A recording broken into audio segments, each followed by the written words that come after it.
Salut à tous et bienvenue sur Astrodobson. Regardez-moi cette belle image. 1 minute 60 secondes de temps de pause. Pas de filet, pas de déformation d'étoiles.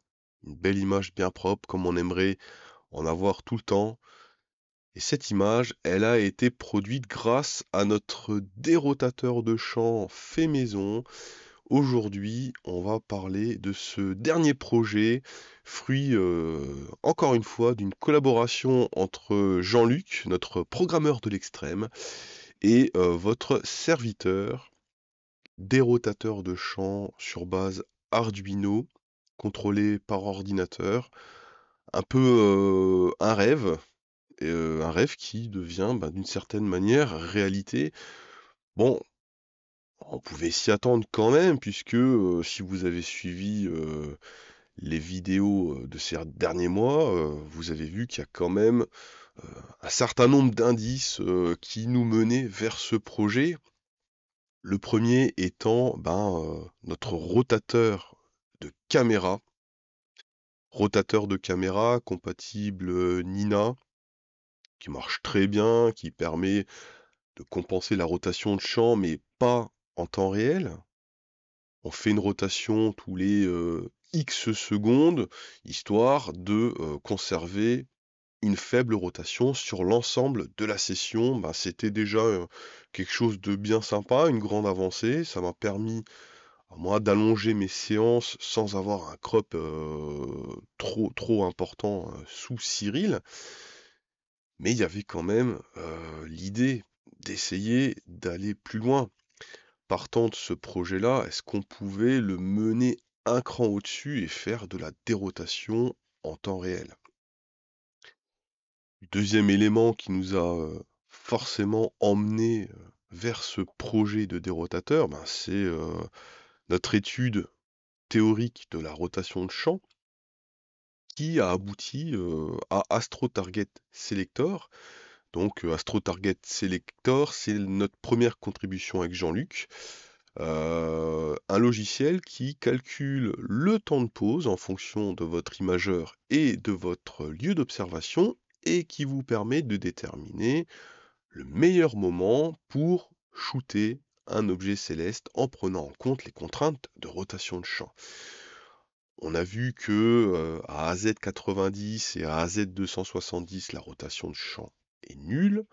Autour, elle est faible, donc il y a des périodes de l'année plus propices que d'autres pour faire une session sur un objet. Malheureusement, des fois on n'a pas envie d'attendre, on a envie de pouvoir faire cette session tout de suite. Donc le seul moyen, c'est de faire de la dérotation. Et c'est tout l'objet de ce projet. Alors il me manquait, on va dire, un dernier élément pour arriver à le mener à bien, c'était quelques connaissances en électronique et la maîtrise des moteurs pas à pas. Le point faible ou la limitation en fait de notre rotateur de caméra, c'était un projet que j'avais suivi, donc avec un firmware existant et puis un driver existant. Nous, on avait juste travaillé sur la partie conception mécanique et puis toutes les difficultés qu'on a avec nos Dobson de mettre des accessoires entre le coulant et l'imageur parce que plus on éloigne la caméra et plus les probabilités de réussir à faire le focus deviennent faibles. Et donc tout ce travail mécanique nous avait permis, après 4 ou 5 prototypes, d'obtenir la bonne formule, de trouver le bon jeu de cotes. Mais ce projet partait avec un contrôle moteur pas assez puissant pour ce qu'on veut et j'avais à l'époque pas suffisamment de maîtrise en électronique et j'ai progressé énormément en travaillant sur le projet Open Astro Tracker qui m'a vraiment beaucoup appris là-dessus et qui au final m'a permis de mettre au point ce boîtier. Voilà le boîtier de contrôle de notre dérotateur de champ. Alors, donc c'est pas une carte Arduino, hein, on est parti sur une carte ESP.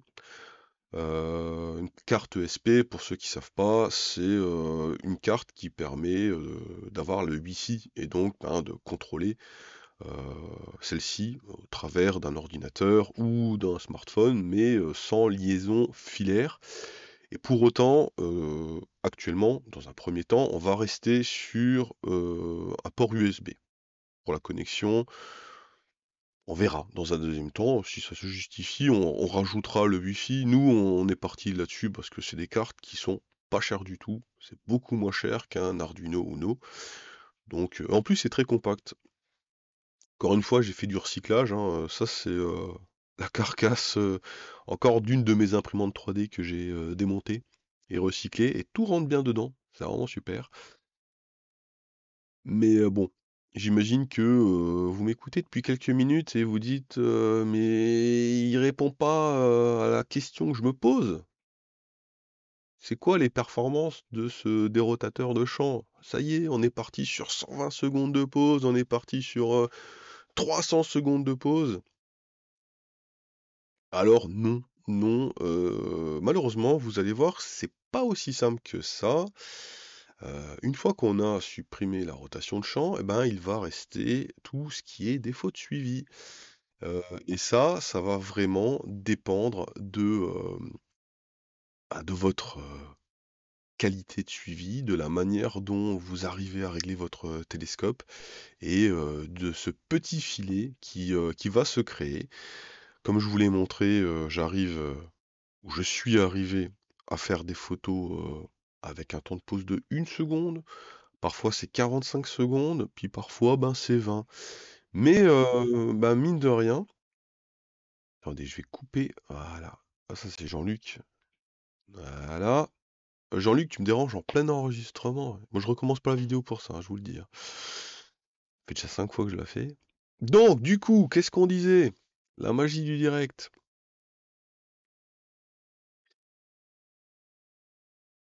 Voilà, une petite session sur NGC 891 à raison de 20 secondes par image. Pareil, hein, c'est super propre. Par contre, ben, si je montais à 25, je commençais à avoir du filet, mais alors un filet très particulier parce que d'habitude, quand on augmente le temps de pause, on a parfois une espèce de forme de cacahuète quand on va trop loin dans le temps de pause. Et là, c'était vraiment quelque chose, un filet super droit. Donc c'est vraiment bah, le défaut de suivi. Et d'ailleurs, quand je fais mon empilement sur Cyril, là on voit c'est la dernière image, bah, elle est complètement dans le même, la même orientation que la première. Par contre, on a bien ce décalage-là, qui est enfin ce décalage-là, voilà, ici et là, bah, qui est le défaut de suivi. Ça va être aussi un travail qu'on va essayer de mener maintenant que le dérotateur fonctionne, sur comment prendre la main sur ce suivi et puis essayer de vraiment l'améliorer, parce que si maintenant on arrive à améliorer encore un peu plus le suivi, bon là on va faire, je pense, exploser le temps de pause, mais vraiment nébuleuse de la bulle. Alors c'est pas des sessions très longues qu'on a là, voilà. Pas des sessions très longues, hein, l'idée, c'était d'essayer d'engranger un peu des données sur la dérotation et pas d'aller sur du 2 heures de pause. Mais là, il y a 10 minutes, même pas 10 minutes, je suis super content avec SharpCap, mais c'est super agréable on met le dérotateur en route, et puis ben c'est parti quoi. De temps en temps, on corrige un petit peu pour centrer, et on arrive comme ça à avoir bah, une image qui devient pas de plus en plus oblique, et ça se voit bien avec SharpCap. D'ailleurs, je pense que dans la procédure sur l'amélioration du suivi, on va essayer de travailler avec SharpCap parce que c'est vraiment un outil où on voit tout de suite quand ça commence à dériver. C'est vraiment pratique. Donc, je vous le montre pas aujourd'hui Mais il y aura un logiciel de pilotage parce que, ben, la contrainte, d'un dérotateur de champ, c'est qu'il doit être en liaison permanente avec le télescope. La rotation de champ est fonction de la position altase de l'objet, visé et donc, bah, cette position, on a besoin d'aller la récupérer, donc on a besoin de communiquer avec SimScanApp, par exemple. Et on veut mettre quelques options aussi sur la rotation pour choisir l'angle, par exemple. On veut aussi, proposer, des petites options sur, l'inversion, du sens de rotation, sur, un petit facteur de correction. Si vous remarquez que, par exemple, la dérotation est pas tout à fait juste, vous aurez accès à un petit facteur, de correction et vraiment le truc ultime, on aimerait vraiment intégrer ça à Nina. Donc la petite difficulté qu'on a par rapport à Ascom, du coup, et à Nina, enfin surtout Ascom, c'est que les périphériques, on va dire, qu'on peut mettre sous Ascom, c'est très normé, c'est très, il y a une nomenclature qui est très verrouillée, et en fait, des rotateurs, ça n'existe pas pour eux. Il y a rotateur de caméra, mais du coup, on n'accède pas à tout ce qui est possibilité de mettre en place des boutons et des options de dérotation. Alors, le truc, c'est que ça nous amènerait vers la création d'un plugin, Nina, truc qu'on n'a jamais fait. Moi, je sais pas faire. Bon, Jean-Luc, j'ai pas de doute, lui, il va y arriver au bout d'un moment, vu tout ce qu'il a fait. Puis ça lui fera un petit défi, un petit peu. Faut bien qu'il bosse aussi, à un moment donné, hein. Hein, Jean-Luc? Voilà. Donc, notre projet de dérotateur de chant, vraiment un aboutissement d'un travail de tellement de mois que et ben, ça fait vraiment plaisir de vous en parler aujourd'hui, de vous le partager, de vous le mettre à disposition, hein. On va revenir avec, tout ce qui est contenu pour le fabriquer soi-même et puis le paramétrer et cetera et cetera. Et puis vous pourrez aussi, nous rejoindre sur Facebook pour discuter dans le groupe, Astro Target Selector. D'ailleurs, on va le renommer pour être plus large, et y mettre tous les projets qu'on a fait. Donc, n'hésitez pas à venir nous rejoindre sur le groupe, comme ça on pourra discuter tous ensemble de ce truc-là. Il y a certainement encore beaucoup de choses à faire pour l'améliorer, même si, là je pense qu'on est à un cran où la V1, voilà, la version, 1 est pour moi, robuste, donc ça y est, on peut y aller. J'espère que vous serez, nombreux à adhérer à ce projet. J'espère que ça va vraiment, apporter un plus, à vos sessions astro, que ça va vous permettre d'aller encore plus loin avec vos Dobson, à prendre toujours plus de plaisir avec, ces montures qui sont tellement simples à mettre, en route, hein. Comme je disais, récemment à quelqu'un, mon Dobson, je le pose, j'appuie sur un bouton et puis en moins de 3 minutes, je suis déjà en train de photographier et pour le ranger, eh ben, je le coupe, je mets tout, dans mon atelier et je vais me coucher. Voilà. Et ben, je vous dis à très vite pour de nouvelles vidéos.